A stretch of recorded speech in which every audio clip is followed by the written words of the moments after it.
because of the radical nature of the claim being made here, not just involving the miracles of Jesus's ministry and the resurrection, but also the moral importance of this story and the fact that it's supposed to be essentially the central event of human history. That although we may have a higher standard of historical evidence compared to other average historical facts, we should expect a much higher standard of evidence, perhaps even higher than what we have available to us as it stands. Yeah, I don't agree with that attitude at all, Alex. And I got myself into some controversy by saying this. Uh, Recently, it seems to me that in virtue of what's at stake in believing in the existence of God and Christ, um, that it would be wrong to demand higher standards of evidence for this. If anything, it would seem to me that one would be more ready to believe if there's any sort of shred of evidence that would be supportive of it because of the tremendous practical benefits from its being true. And this is the idea of the Pascalian wagering again that you mentioned earlier. In addition to being epistemically justified in holding a belief, a person could be practically justified in holding a belief. And I think that belief in Christianity can be pragmatically justified in virtue of the great benefits that are to be had if it turns out to be true.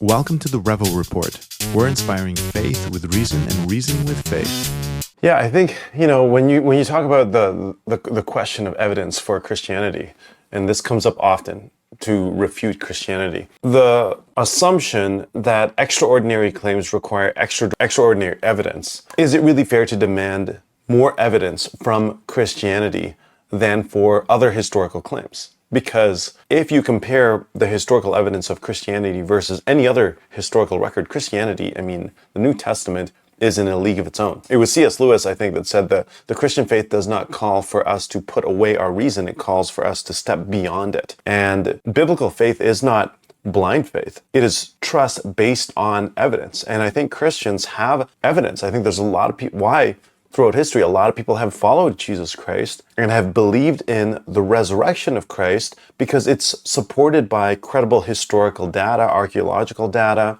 and also personal experience and pragmatic use as well, like what William Lane Craig is saying here. And the demand really for an unreasonably high standard of evidence stems more from a predisposition against the supernatural than from any kind of intellectual honesty when it comes down to it, or just people just want to live their lives, right? We know Hebrews 11:1 says, "Now faith is the assurance of things hoped for, the conviction of things unseen." And Jesus' resurrection provides both historical and experiential and pragmatic evidence of God's power. The empty tomb and the appearances to hundreds of people ground the claim in history, archaeological evidence, while also personal transformation of the actual followers of Jesus Christ and their lives shows its actual ongoing evidence. And demanding unreasonable evidence for the resurrection really, I've heard people ask, how come we don't have video evidence of it? Obviously, we didn't have video records then. We don't have 4K recordings of Julius Caesar crossing the Rubicon, right? No one doubts Caesar's crossing. Yet, the evidence for Jesus' resurrection is far more compelling, and we will choose to doubt that. And I say choose to doubt that because ultimately it's going to come down to a choice. You say that, look, this explanation that of the historical facts around Jesus's death are best explained by a resurrection when you compare them to the alternatives. But when compared, for an atheist at least, against an explanation that says that there was some divine intervention that led to a man actually rising again from the dead, even though alternative explanations do, I grant you, seem incredibly implausible. Whatever happened on Easter morning, it was weird. I don't know what happened that morning, but whatever happened, it was very, very strange. Yes. But it doesn't seem obvious to me that even though these different explanations aren't particularly compelling, that that should increase my credence in the belief that a man rose from the dead, which seems infinitely less plausible.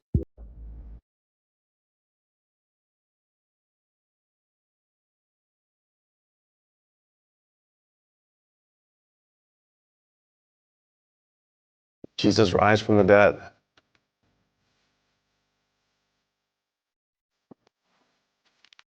Dr. William Lane Craig, thank you so much for joining me again on the podcast. I'm delighted, Alex. Thanks for asking me. It is a pleasure to have you back. I remember our last conversation, I think went quite well, was received quite well. But I also found after the fact, information was given to me that apparently, because my name on YouTube is Cosmic Skeptic, upon first hearing about my invitation, you were a little bit hesitant to come on my show because of the name Cosmic Skeptic. Is that true? Yes, I think to be a cosmic skeptic is a dreadful thing to be, just a horrible position. And I understand you've since changed your moniker, isn't that right? Well, it's a little bit complicated because the podcast has a new name and I'm hosting it as Alex O'Connor. But the Cosmic Skeptic name is a little bit too sentimental for me to give up entirely. It's still my Twitter handle and the main attraction of the channel. But it's an unfortunate byproduct of not seriously thinking through the name that I gave my channel when I first set it up, not realizing that one day I'd be inviting distinguished academics to consider sitting down with me. So I'm glad that you. This is going to be a really good conversation here. Before they get right into it, I want to talk about really pragmatic faith and just pragmatic faith. You know, pragmatism suggests that we should believe in God because of the benefits it provides if it were true. And actually, even if it's not true. But is faith purely a cost-benefit analysis, right? Faith is not a leap in the dark, it's a step into the light.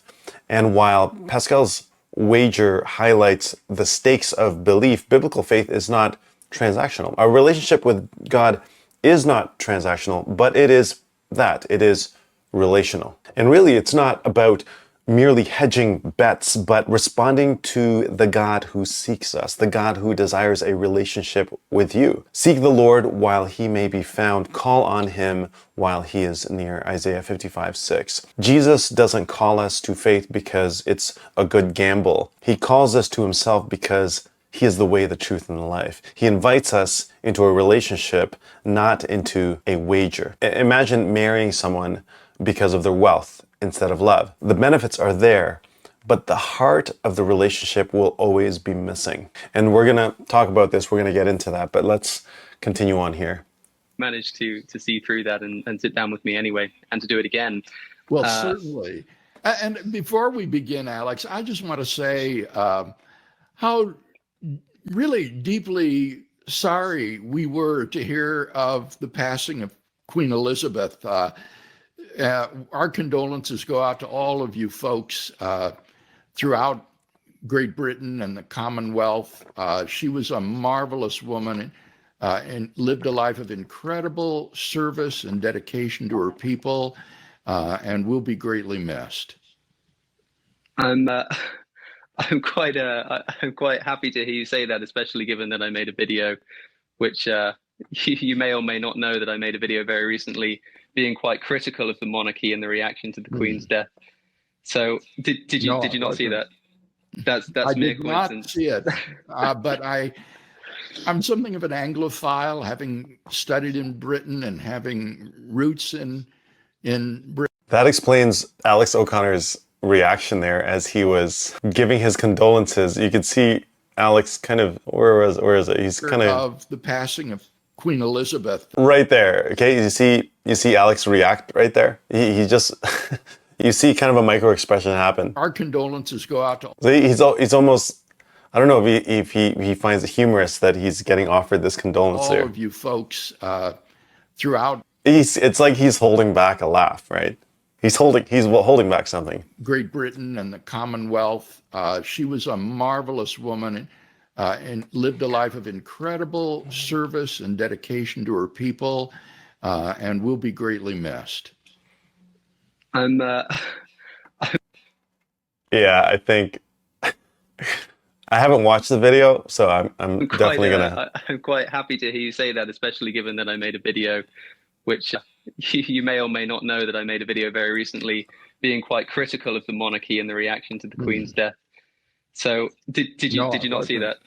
That's mere coincidence. I did not see it, but I'm something of an Anglophile, having studied in Britain and having roots in in Britain. And so we were really grieved to hear of her passing and watched the funeral, and were very moved and inspired by the service of the church, and well as the interment, and then also just of her very bold and frank Christian testimony that she bore. She was a remarkable monarch. Yeah, the British monarchy is in a strange position of still being officially buttressed by a Christian faith, that is the faith of the Church of England in particular, which I find quite strange given that the majority of the United Kingdom have now thrown off that religion, unlike the United States, that the UK is kind of the polar opposite in that it is technically a religious state, but in practice very secular, unlike the United States, which is technically secular, but in practice very religion oriented. Yes, I think one of the healthiest things for the Christian church in our country has been the separation of church and state, that we do not have a state church. And what that means is that the church, in order to survive, must do so on its own strength without being propped up by the government. And it seems like across Europe, wherever you have a state church, it has suffered seriously and is in a state of decline. Whereas this separation of church and state that we have in the United States has been very, very bracing for the religious vitality of our nation. Well, yeah, one of the things that people don't realize is that the separation of church and state is as much supposed to serve the church as it is supposed to serve the state. The origin of Thomas Jefferson's wall of separation was in a letter wishing to protect the Danbury Baptists, I believe, from persecution by the government.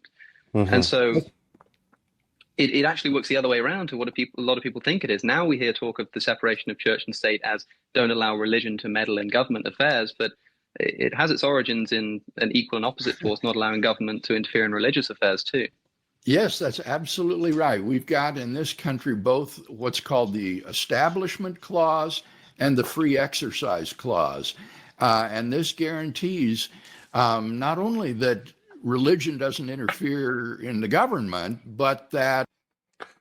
Yeah, let's talk about that for a moment here, because, secularism and the decline of the state churches is something that we've been seeing, and we see it as well in Canada and the other first world nations. Really, the entanglement of church and state often dilutes the vibrancy of faith, leading to a cultural Christianity devoid of personal commitment. It's just kind of forced upon you. It becomes, I grew up in the church, or I grew up a Christian, so therefore I am a Christian. And a Christianity which is not active in the world really is not Christianity at all. The separation of church and state allows the church to thrive on genuine faith rather than governmental support, like what William Lane Craig is saying. It's not being propped up. And true Christianity really flourishes when it is driven by conviction, not by convenience. That's why the early church movement really grew in Rome despite its opposition from this superpower. Just like what Jesus says, my kingdom is not of this world. And Jesus established a kingdom that transcends any political system out there. And when faith becomes personal and a spirit-led manifestation and reality, it transforms hearts and societies more powerfully than any other state institution can. If a state-sponsored church were like a greenhouse, right? Everything is a perfect condition. The temperature is perfect. The humidity is perfect. The lighting is perfect, etc.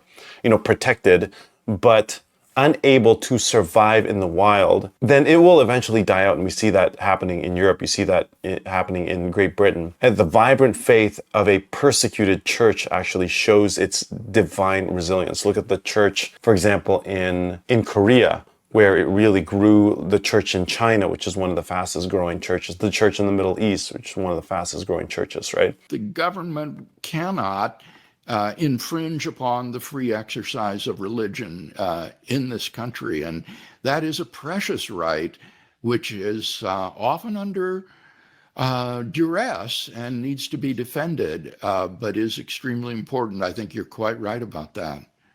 Mm-hmm. But this is something that's been eroded potentially in more recent years, and by more recent years, I mean the recent history of the United States since the 20th century.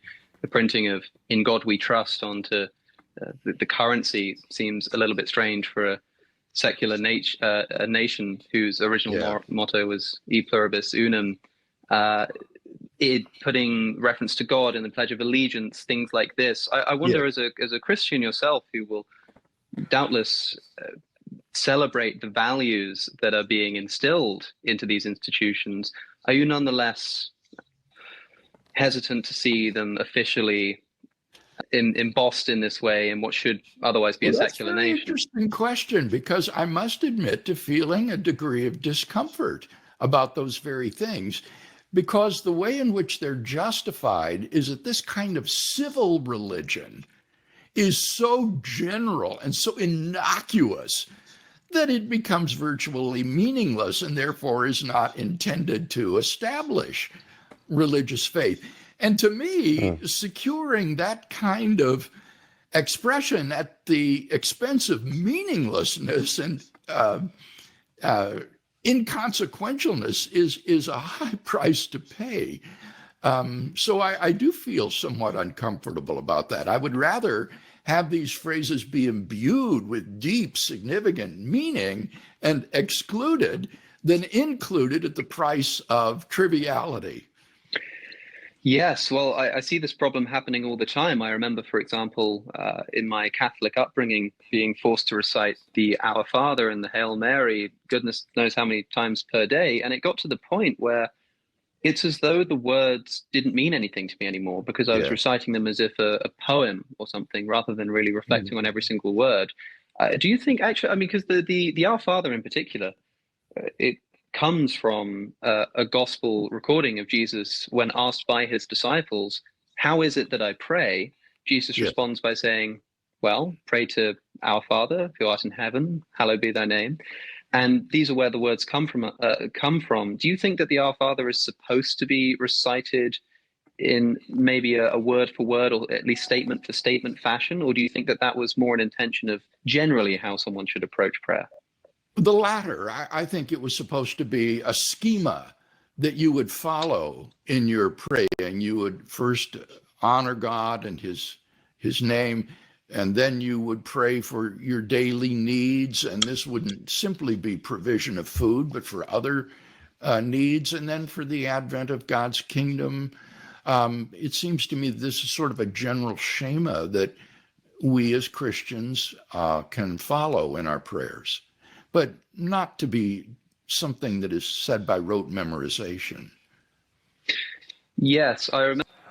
Yeah, so that's very important as well, because I think a lot of people will kind of just recite that prayer by rote. So it's not really a prayer, then you're just it's kind of like a chant, right? And this is the difference between ritualism and relationship in prayer.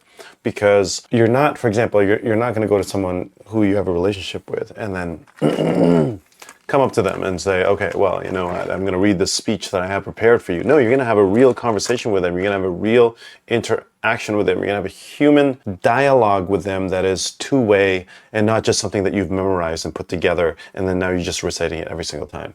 Like you don't see your friend and you say, oh, well, how are you? How was your day? And it's just a one-way communication that is memorized. Rote prayer can become mechanical, and that's where it can lose its power, its meaning, and it can just be religious, just like that. And to be Christian without prayer is no more possible than to be alive without breathing. Prayer is part of the Christian experience, part of our relationship with God, is because it's how we communicate to God. Prayer is not about recitation, but about communication.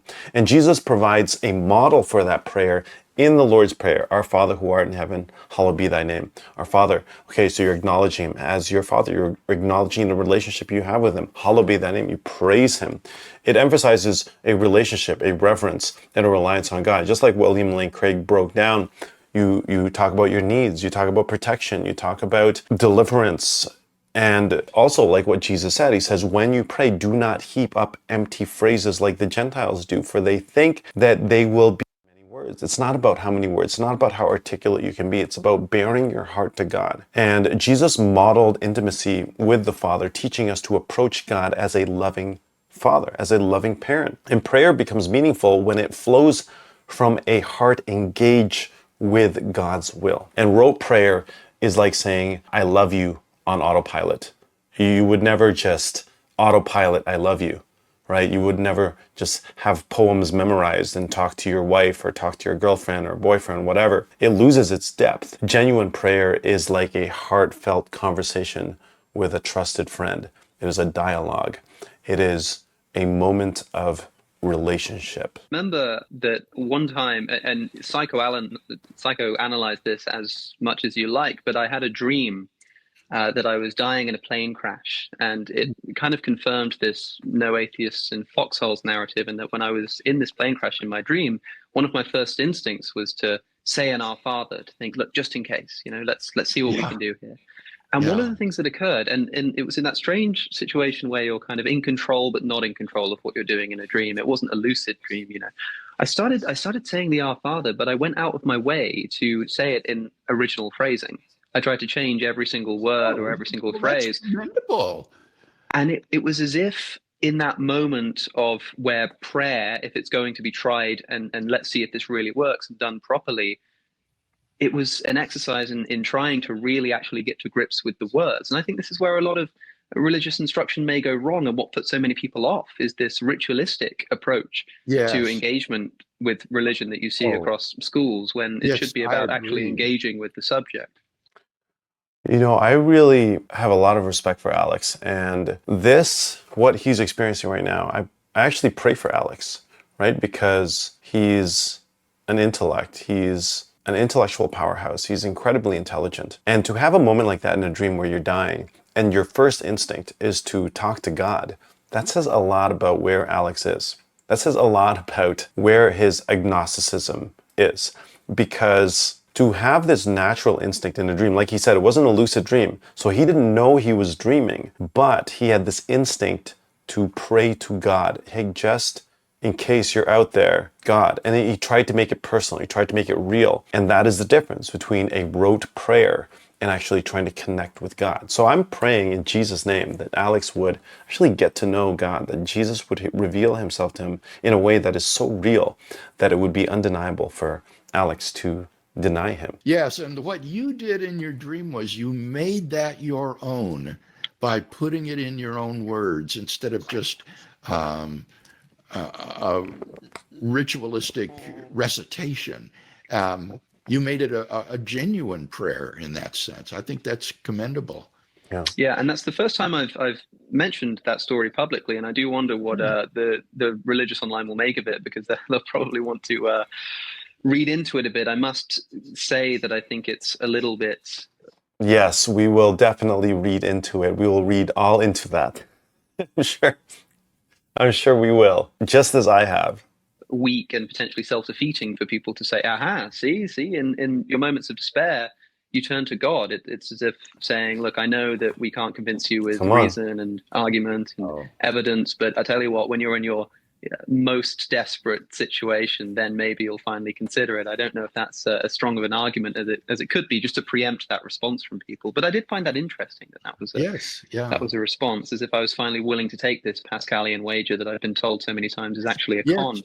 And I wonder what would happen if it weren't simply a dream, but a near-death experience. I was recently reading about some of the research done on these near-death experiences that people report. And there is sometimes a remarkable sense of approaching God or coming near to God that is consistent across these experiences. Yes. I mean, of course, I would, being an atheist, favor an explanation of such experiences that says something like, well, if religion is, from a sociological, psychological perspective, something like an exercise in the denial of death, as terror management theory would have it, that human beings are trying to cope with their position in the universe by essentially inventing stories that aren't really true, that this is what we'd expect when people come face to face with death. They'll have a momentary, at least, need to more emphatically reaffirm this death-denying aspect of their culture and their faith. And so it would be no surprise, even on an atheistic account, that people would become more religious. In fact, this is what studies indicate, that when reminded of one's own death, a person becomes more religious, and that's even true if they're an atheist. They become more religious nonetheless. And there's a religious and an atheist interpretation of why that might be. Yeah, I'm not familiar with that, but that's fascinating. It's a fascinating area of study, terror management theory, that says that most of human endeavors are an exercise in trying to ignore or deal with our fear of death. There are lots of really interesting study cases if people are reminded of their own deaths. The most famous example was some judges in Arizona were asked to recommend a bond for a case of solicitation of prostitution, and those who were reminded of their own death gave an average bond of $455, and those who weren't reminded of their own death gave an average bond of $50. And the theory was that if most of human culture and human activity is an exercise in dealing with our fear of death, then when reminded of our death, even in a fairly subtle way, we become more in need of affirming the things which deny our death, which in this case would be taking part in something bigger than the individual, like the legal system for a judge. That would be their way of contributing to a culture that exists outside of them. And so religion is sometimes portrayed as the most obvious version of this by literally promising immortality. It's a way to escape from death. That would be my atheistic interpretation of what happened in that dreamy plane. But who knows? Maybe it was God trying to, tickle me in the shadows or something. I'm not sure. I guess we'll find out one day. I couldn't say. Yeah, hey, I believe it was. I believe that's what it was. And I believe that a lot of Christians are running into Alex, both obviously online, digitally, and I'm sure in person as well, and are praying for him. I think Alex is getting a lot of prayers because unlike the other new atheists, so to speak, who are more evangelistic or they're activist or they're more hostile towards Christian, Alex hasn't taken that approach, at least as of recent. And I think that Christians appreciate that. And so, when you talk about fear of death or near-death experiences, the studies of people experiencing things happening in the naturalistic and material world while their brains are literally shut down, while they're clinically dead, their heart's not beating, the brains are not operating, yet they experience things happening in different rooms. They see people talking about people doing things and hear people talking about things. So there's something beyond this consciousness and our soul that is outside of our naturalistic body, something that we don't fully understand metaphysically. That's proven by science. And near-death experiences and the fear of death reveal humanity's longing for hope beyond this life. Now, we know that there is consciousness outside of our body, even when the brain is dead, people experiencing near-death experiences also. And death is not extinguishing the light, it is putting out the lamp because the dawn has come. The fear of death points to our innate awareness of eternity. I think that's what that is. So I get the atheistic explanation for that, but Christianity offers the assurance of life beyond death, grounded in the victory of Jesus Christ over death. You see, we have a Savior that has overcome death, that has not only raised people from the dead, but him himself rising from the dead. And even Paul said, "For me to live is Christ and to die is gain." That's the difference between the Christian worldview. Those of us that follow Jesus Christ, actually, we have no fear of death. And I can tell you this because there's been moments when I have faced death. And in those moments, really in my mind thinking, I might die today. I've actually said prayers to God and said, okay, Lord, if this is my time today, take care of my family. Or if this is my time, okay, I'm going to see you, Jesus. That's the difference. That assurance that we have in a God that has overcome death. Then we can say like Paul, death, where is your sting? Now, that is practical, but it's also for a Christian rooted in reality. And Jesus' resurrection provides the ultimate hope of that, right? Because he demonstrates that death is not the end, but it is a gateway to eternity. It is our gateway to our real life, our real selves. And facing death without hope is like standing at the edge of a dark tunnel. Jesus is that light. And people who have near-death experience will oftentimes talk about this light at the end of the tunnel. Jesus is that light at the other end, illuminating the path to eternal joy. Now, I know that my atheist friends are going to think this is rubbish, but I think this is what Alex is going through. And that's why William Lane Craig is saying, hey, what if that wasn't just a dream? What if that was real life? I invited you today, Dr. Craig, to hopefully talk a little bit about the nature of Christianity in particular, given that last time we spoke, we talked about the Kalam cosmological argument, which is a great point of philosophical interest. But at the end of the day, you're not just a theist, but a Christian. And one of the questions I wanted to ask you, actually, was in regards to this kind of thought that somebody maybe would be compelled to take this Pascalian wager at the moment of their death. And this is the kind of story that you often hear of somebody coming to faith in a moment of emotional necessity. What do you think is a more powerful approach to bringing people to the faith of Christianity? Is it things like trying to prove the historicity of the resurrection, or more trying to demonstrate what it is that the resurrection is supposed to represent for people emotionally? Yeah. Well, I'm sure that if you're talking about evangelistic effectiveness, it would be the latter, because I do think that people tend to make decisions primarily on the basis of emotions rather than on the basis of reason. But having said that, I think that many university educated people are closed to the message of the gospel because they think that it is intellectually uncredible and therefore not something that can be believed by an intelligent person. And so for that reason, I have tried to present the message of the gospel in the context of giving an intellectual defense of the faith. I doubt that very many people will become Christians because of the arguments, but I think that what the arguments can do is give a person the permission to believe when his heart is moved by the message.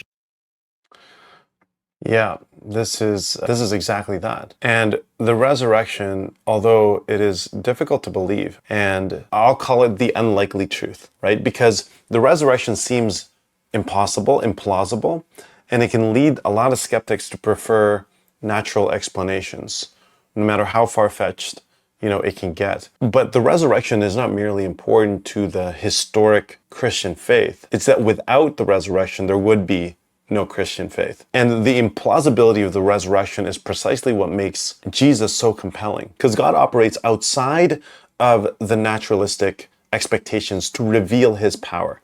You see, God is not in time, time is in God. And death is not something that can hold God back. If we believe in a God that created the universe, death cannot hold God back. And he proved himself and to others that not even death could hold him back, because he operates outside of death. And the resurrection stands as the ultimate validation of Jesus' identity and his mission. That when they went to the tomb and they said, he is not here, he has risen, just as he said, come and see the place where he lay. Jesus' resurrection was not only a historical event, but it is, for Christians, a theological necessity. That by conquering death, he demonstrates his authority and provides the assurance of eternal life to all those that believe him. So believing in the resurrection is like refusing to accept a winning lottery ticket because the odds were slim. Yes, we know the odds were slim, but if you see it right there, you experience it, you see it with your senses, you experience God with your senses, then it's hard to deny. Yes, I won. And those of us that have found Jesus Christ have the experience that, wow, I won.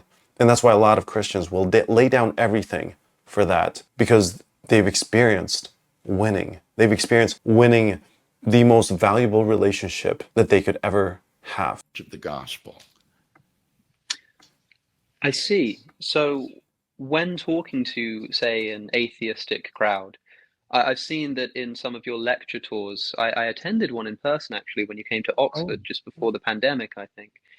And you tend to use 5 arguments, I believe. I'm not sure if this is still your approach, but you'd lay out, I think it must have been the Kalam, the fine-tuning, and one of the arguments was the resurrection of Jesus. Yes. In those instances, when you're talking to university students who are oftentimes going to be predominantly atheists, maybe not in the actual lecture theatre, given the kind of talk that it is, but is your approach here something like, listen to these arguments. They should convince you or compel you at least to move slightly more towards Christianity. Or is it more a sense of, well, let me paint this as an intellectually credible position for you, but actually bringing you to Christianity is going to require something else entirely? Yes, it's the latter. And so if you look at those arguments, Alex, that I present, they begin with great generality. God is the best explanation why anything at all exists, rather than nothing. And then it becomes a little bit more specific. God is the best explanation of the origin of the universe. And then still more specific, God is the best explanation of the fine tuning of the universe for intelligent life. And then the moral argument that God is the best explanation for objective moral duties and values in the world, which raises then, of course, the question of our moral culpability before God. And then I end typically with the claim that God can be personally known and experienced. And often I will, if I have time, share here a word of personal testimony from my own experience of coming to Christ.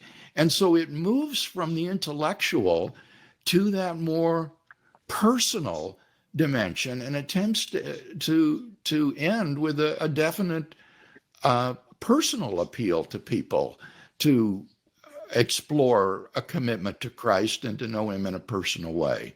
So William Lane Craig is a legend in Christian apologetics and a legend across denominations, right? So evangelism, really reason or relationship, it's both.